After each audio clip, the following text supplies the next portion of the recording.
Hello my dear students, welcome to my channel. इस video में मैं आपके साथ कुछ ये डायग्राम मुझे मिला था ऑनलाइन। तो ये बहुत ही अच्छा डायग्राम है जो हमें फॉलो करना चाहिए लाइफ में। तो मैंने सोचा आप लोग के साथ भी शेयर करती हूँ।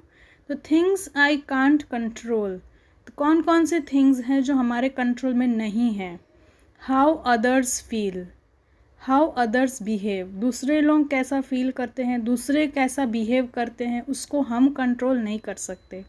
हाउ अदर्स रिएक्ट, हमने कुछ बोला तो दूसरों ने क्या रिएक्ट किया, वो हमारे कंट्रोल में नहीं है। इफ़ अदर्स फॉरगिव मी, गलती हो गई तो दूसरे लोग फॉरगिव करेंगे नहीं करेंगे, ये हमारे कंट्रोल में नहीं है। अदर पीपल्स बाउंड्री, ये भी हमारे कंट्रोल में नहीं है। कुछ लोग होते हैं जो अपनी एक पर्सनल बाउंड्री होती है कि ऐसा ही खाएंगे या ऐसा ही पिएंगे, तो वो सब हमारे कंट्रोल में नहीं है। The believes perception of others, उनके बिलीव, दूसरे लोगों के बिलीव सिस्टम, उनके परसेप्शन, उनके जो भी लिमिटेशंस हैं वो हमारे कंट्रोल में नहीं है। द एटीट्यूड ऑफ अदर्स, वो हमारे तरफ कैसा एटीट्यूड रखेंगे उसको हम कंट्रोल नहीं कर सकते। व्हाट हैपन्स अराउंड मी, मेरे सराउंडिंग में जो होता है, जैसे कोरोना हो गया, कुछ बीमारी हो गई, एग्ज़ाम में ऑनलाइन एग्ज़ाम्स दे रहे हैं तो उसमें इंटरनेट चला गया, तो ये सब हमारे कंट्रोल में नहीं है। तो उससे अपसेट होने की जगह क्या करना है, उसको समझ के सॉल्व करना है। वॉट अदर्स से, दूसरे क्या बोलते हैं, what others think of me, दूसरे मेरे बारे में क्या सोचेंगे। अब मेरा पास्ट और मेरा फ्यूचर, ये सारी चीज़ें जो है हमारे कंट्रोल में नहीं है। तो हमारे कंट्रोल में क्या है, my response to others behaviour, लोगों ने जो व्यवहार किया लेकिन मैंने उस पर क्या रिस्पॉन्स दिया।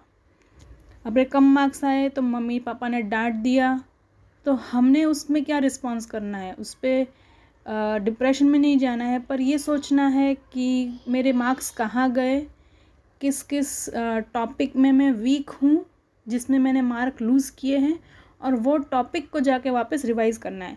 तो इस तरीके से हमारा रिस्पॉन्स जो है बहुत ही थॉटफुल होना चाहिए, ना कि रिएक्टिव।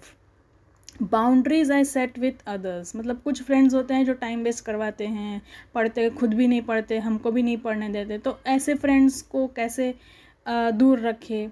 कुछ फ्रेंड्स होते हैं जो बहुत अच्छे से साथ में मिलके पढ़ते हैं, तो ऐसे फ्रेंड के साथ दोस्ती बनाइए। तो ऐसी अपनी बाउंड्रीज़ को क्लियर करिए कि मैं ऐसे ऐसे लोगों के साथ क्लोज़ रहूँगा और ऐसे ऐसे लोगों के साथ दूरी बना के रखूँगी।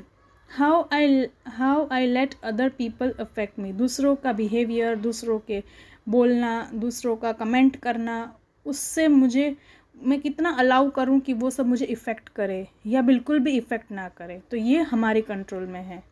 हमारा जो भी रिस्पॉन्स है वो हमारी कंट्रोल में है, दूसरों का रिस्पॉन्स जो है वो हमारी कंट्रोल में नहीं है। When and if I forgive others, अब किसी ने कुछ बोल दिया, अब उस बात को ज़िंदगी भर याद रख के उस पर गुस्सा निकालना है या फिर भूल के फॉरगिव करके ज़िंदगी में आगे बढ़ना है, वो आपको समझना है। Where I give my time, energy and attention, ये बहुत ही इम्पॉर्टेंट है। मैं मेरा समय, अपना अवेयरनेस, अपना ध्यान और अपनी एनर्जी कहाँ पे लगाता हूँ। एक्सरसाइज करो और पढ़ाई का टाइम टेबल बनाओ, पढ़ो। टाइम टेबल जो बनाओ उसको जस्ट फॉलो करने की ट्राई करो एवरीडे। तो इस तरीके से अपना टाइम को वेस्ट करने की बजाय यूज़फुल काम में, क्रिएटिव काम में, प्रोडक्टिव काम में, उसमें आगे बढ़ना चाहिए। How I speak to and treat others, तो मैं लोगों से कैसा बिहेव करता हूँ और मैं लोगों को कैसा ट्रीट करता हूँ, वो बहुत इम्पॉर्टेंट है। आप कोई भी जैसे अच्छे लोगों की बायोग्राफी देखेंगे, जैसे सुंदर पिचाई है या ऐसे लोगों की, तो उनका जो थॉट और थिंकिंग है वो बहुत ही ग्राउंड लेवल पे है।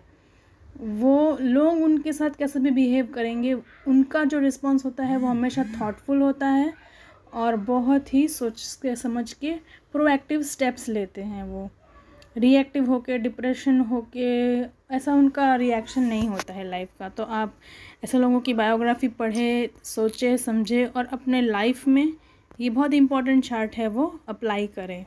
तो आई होप आपको यूज़फुल लगा होगा। यूज़फुल लगा है तो लाइक करिए, शेयर करिए, सब्सक्राइब करिए। Thank you and thanks for watching.